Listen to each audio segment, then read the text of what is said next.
Hi viewers, welcome to crime branch. இன்னைக்கு நான் பேச போகிற கிரைம் இன்சிடென்ட்குள்ளே போகிறதுக்கு முன்னாடி மறக்காமல் இந்த சேனலை சப்ஸ்கிரைப் பண்ணிக்கோங்க அண்ட் பெல் ஐக்கானையும் கிளிக் பண்ணிடுங்க. பாஸ்ட்னு சொல்லும்போது ஒரு சிலருக்கு அவங்க வாழ்க்கையில் நடந்த நல்ல நினைவுகளையும் ஒரு சிலருக்கு கசப்பான நினைவுகளையும் ஞாபகத்துக்கு கொண்டு வரும். நடந்து முடிஞ்ச விஷயங்கள் அப்படின்னு அதை நம்ம அந்த அளவுக்கு யோசிக்க கூட மாட்டோம். ஆனால் தேவையில்லைன்னு நினைக்கிற அந்த பாஸ் திரும்பவும் உங்கள் லைஃப்குள்ளே வந்தால் அதோட எதிர்வினை எப்படி இருக்கும்? நம்ம கிரைம் பிரான்ச்சோட கேஸ் ஃபைல் 17 பார்க்க போகிற கேஸ் தி ஹெலோ கிட்டி மர்டர். மே 1999 யாவ் மா தேன், ஹாங்காங். ஒரு 14 வயது பொண்ணு போலீஸ் ஸ்டேஷனுக்கு ரொம்பவே பயந்து போன தோற்றத்தில் வரா. அங்கே இருந்த போலீஸ் ஆஃபீஸர்கிட்ட ஒரு பொண்ணு அவளை பயமுறுத்ததாகவும் அடிக்கடி அவளை டிஸ்டர்ப் பண்ணுறதாகவும் ரிப்போர்ட் பண்ணுறான். அதை கேட்ட போலீஸ் ஆஃபீஸரும் பயமுறுத்துகிற அந்த பொண்ணோட டீட்டெயில்ஸ் பற்றி கேட்குறாரு.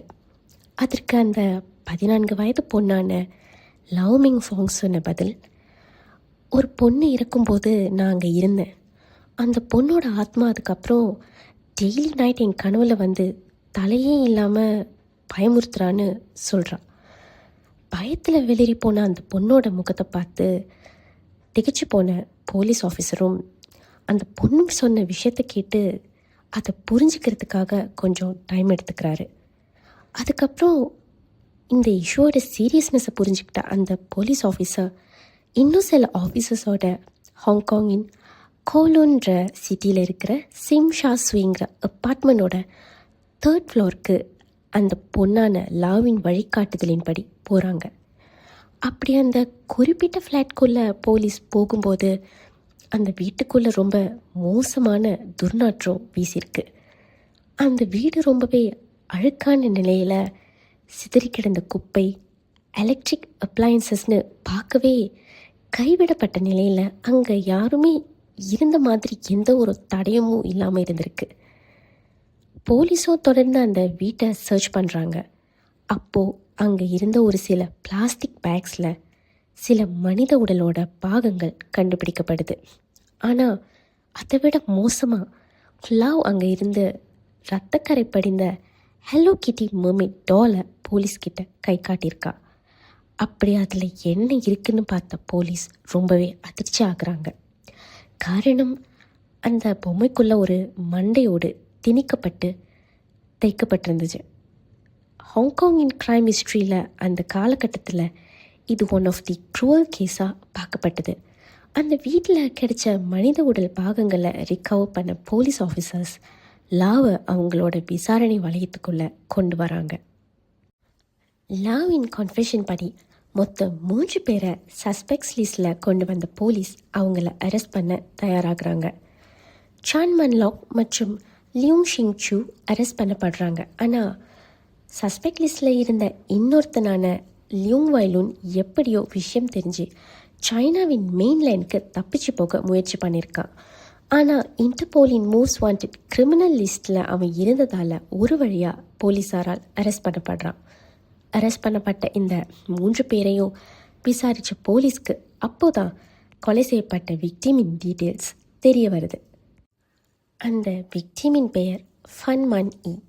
ஃபன் மன் இ எப்படி கொலை செய்யப்பட்டாங்கன்னு தெரிஞ்சுக்கிறதுக்கு முன்னாடி அவங்க எப்படி இந்த சந்தர்ப்ப சூழ்நிலையில் வந்து மாட்டிக்கிட்டாங்கன்னு தெரிஞ்சுக்கணும். 1976 ஷென்சென் சைனாவில் தான் ஃபன் மன் இ பிறக்கிறாங்க. பிறந்ததும் குழந்தையா சொந்த குடும்பத்தால் கைவிடப்பட்ட ஃபான் மாத்தாவ் வாயில் இருக்கிற கேர்ள்ஸ் ஆர்ஃபனேஜில் தான் வளரவும் செய்கிறாங்க. வெளி உலகத்தோட பாதிப்பு இல்லாமல் மற்ற குழந்தைகளோடு வளர்ந்த ஃபானின் 15வது வயதில் அந்த ஆர்ஃபனேஜை விட்டு வெளியே போக வேண்டிய சூழ்நிலை உருவாகுது. காரணம், அந்த ஆர்ஃபனேஜில் தங்குறதுக்கு ஏஜ் ரெஸ்ட்ரிக்ஷன்ஸ் இருந்திருக்கு. அதாவது அங்கே இருக்கிற குழந்தைகள் 15 வயதுக்கு மேலே அங்கே இருக்க முடியாது.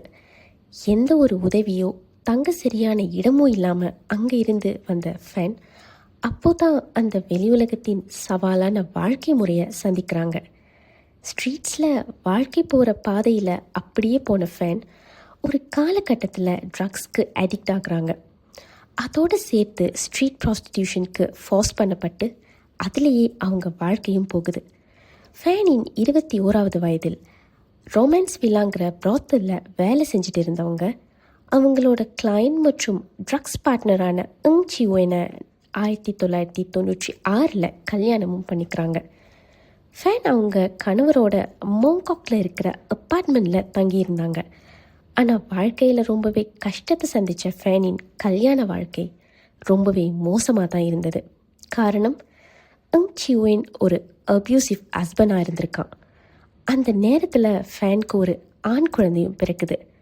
அப்போதும் தன்னோட சுபாவத்தை மாற்றிக்காத ஃபேனின் கணவர் அவங்கள ரொம்பவே கொடுமைப்படுத்தியிருக்கான். அந்த அப்பார்ட்மெண்ட்டில் இருந்தவங்க டெய்லியும் இவங்க போடுற சண்டை மற்றும் அதனால் கேட்குற குழந்தையோட அழுகை சத்தம் எல்லாமே ரொம்ப டிஸ்டர்பாக இருக்குன்னு கம்ப்ளைண்ட் பண்ண ஆரம்பிக்கிறாங்க. இந்த வாழ்க்கையால் ரொம்பவே மனசுடைஞ்சு போன ஃபேன் அவங்க வாழ்க்கையை அவங்க பையனுக்காக மாற்றி அமைக்க முடிவு பண்ணுறாங்க.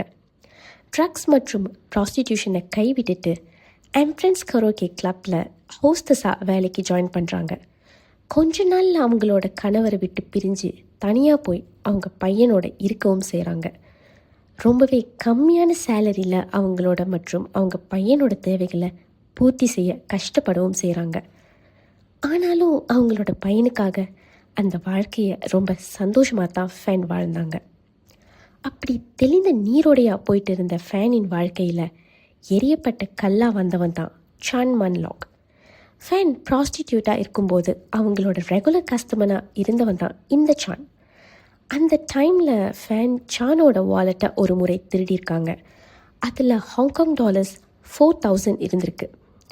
அதை பற்றி தெரிஞ்சுக்கிட்ட சான் ஃபேன்கிட்ட அந்த காசை திரும்ப தர சொல்லி கேட்க ஆரம்பிக்கிறான்.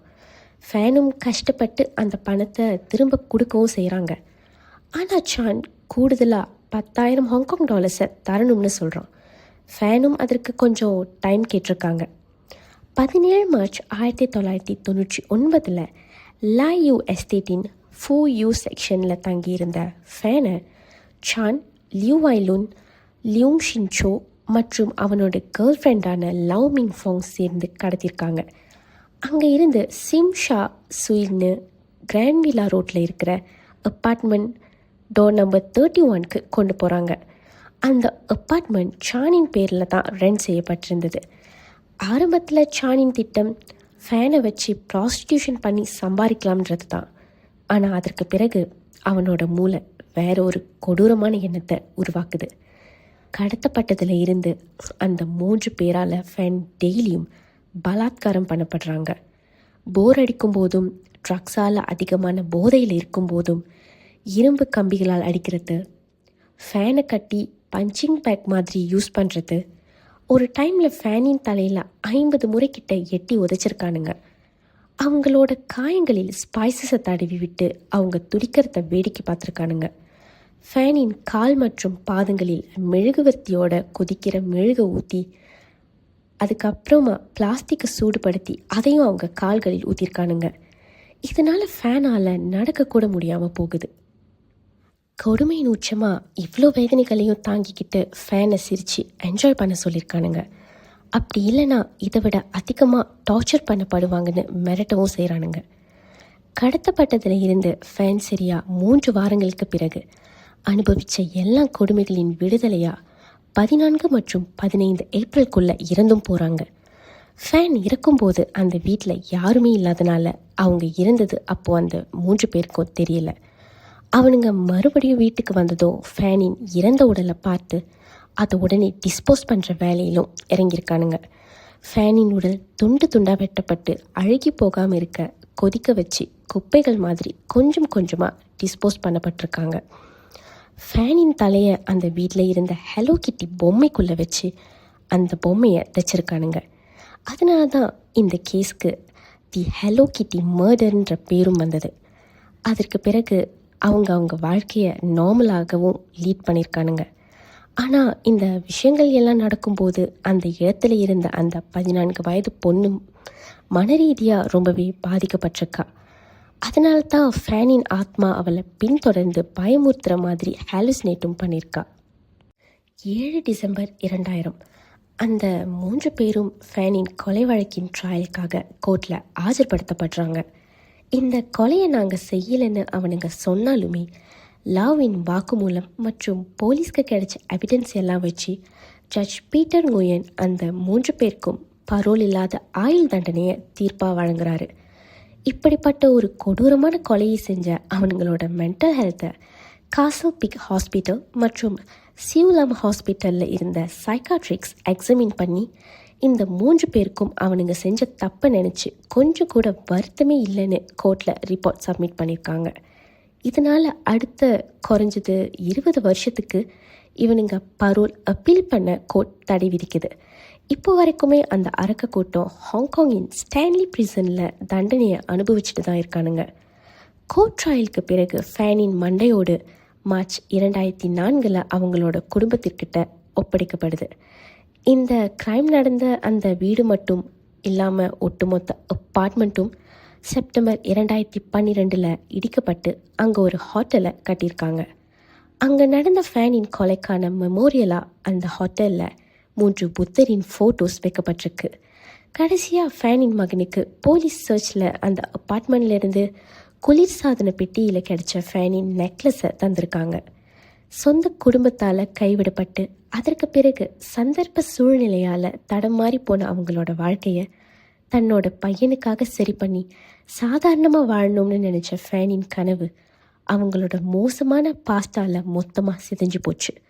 ஸோ நம்ம வாழ்க்கையில் இப்போது முடிவெடுத்து செய்கிற விஷயங்கள் தான் ஃப்யூச்சரில் நம்ம பாஸ்டாக இருக்கும். என்ன இருந்தாலும் ஃபேனுக்கு நடந்த இந்த சம்பவம் அவங்களுக்கு மட்டும் இல்லை, வேறு யாருக்கும் நடக்கவே கூடாது. ஸோ வியூவர்ஸ், இன்றைக்கி வீடியோ எப்படி இருந்துச்சுன்னு மறக்காமல் கமெண்ட் பண்ணுங்கள். நெக்ஸ்ட் வீடியோவில் மீட் பண்ணலாம். டில் தென், குட் பை.